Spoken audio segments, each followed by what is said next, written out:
It was not just another concert. It was a night of musical expression for a cause.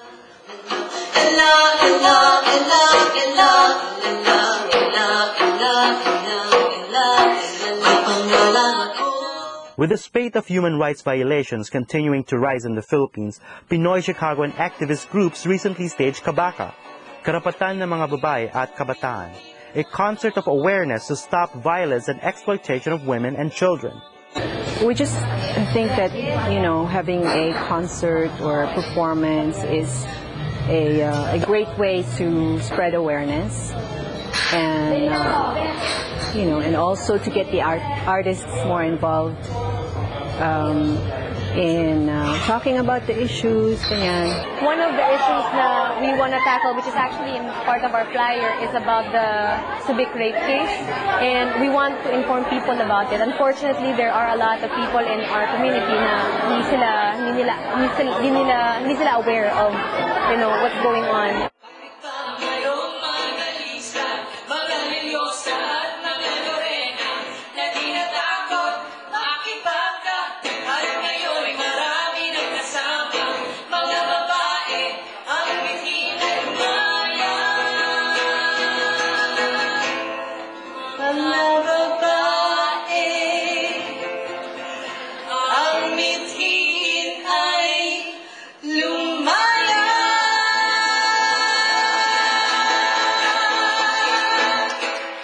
Award-winning advocate for the elimination of the worst forms of child labor in the Philippines and acoustic singer Aiza Segarra top-billed the show. In 2004, she received the Child Rights Advocate Award for her continued support for this cause. Nung nagsimula kasi ako mag-artista noon, wala pa talagang law with regards to child labor. So, child labor from us, ng mga batang artista, to sa mga batang nagtatrabaho sa minahan, hazardous jobs talaga. And yung Department of Labor noon wanted, na magkaroon ng law para nga naman maprotektahan yung mga bata.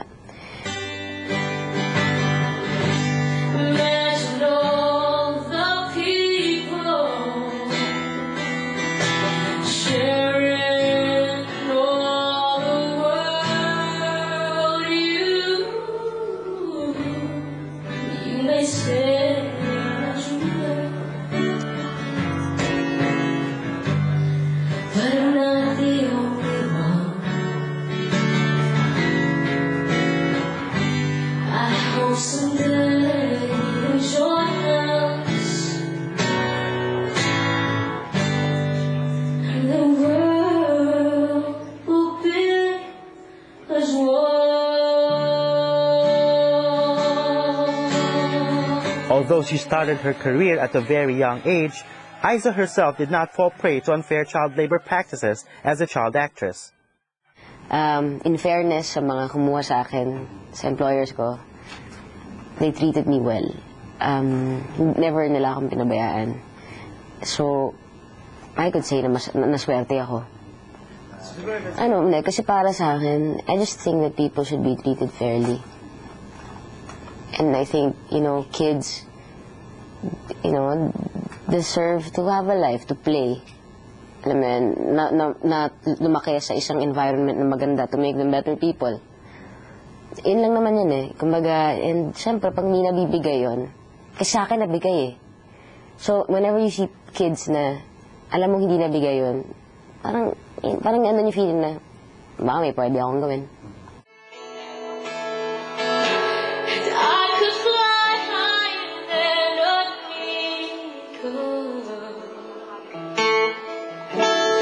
You are the wind beneath my wings.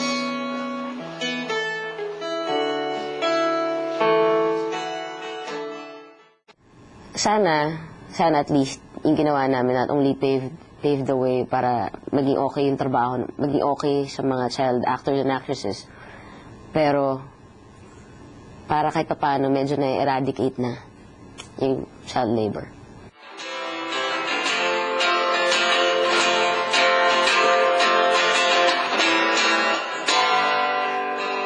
This one makes you crazy, and if taken all you can bear, you call me up, because you know I'll be there, and I see your true colors shining through. I see your true colors, that's why I love you. So don't be afraid to let them show your true colors. True colors, true colors are shining through. See your true colors, that's why I love you. So don't be afraid to let them show your true colors. True colors are beautiful,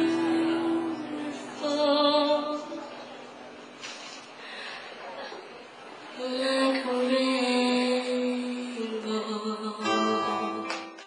I'm more of a singer than a songwriter. I don't, I don't really write songs. Although frustration ko yun. Pero through singing, which I think is my artistry, I get to touch more people, maybe inspire them. Hindi man galing sa akin yung mga words, pero sana na ipaparating ko sa kanila yung gusto iparating ng sumulat ng kanta. And it doesn't matter if I sing originals or if I sing revivals, because I don't really care as long as yung mga tao na nanonood sa akin, I see them inspired, and that's what matters para sa akin.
Sa lahat ng crowd, so far, ang pinaka-appreciative para sa akin, si mga taga-Chicago. Hindi dahil nandito ako ngayon. Pero kasi, I noticed na kapag nandito ako sa Chicago, kahit anong kantahin kong kanta, na-enjoy nila. Kahit yung mga kantang hindi nila alam. Kumaga thereafter dun sa how you sing it, hindi sila after dun sa what you are singing, alam mo yun, kung anong kanta. And I like that, kasi they know how to listen. Proceeds of the Kabaka concert will benefit programs about gender issues and children's rights. The organizers of Kabaka effectively used the power of music to create awareness and positively affect not only our kababayans, but the society in general. With or without a cause, Kabaka is a sure hit. Aiza Seguer's acoustic repertoire combined with talented local Pinoy bands is enough treat to our kababayans. For Ating Lahi, Don Tagala in Chicago.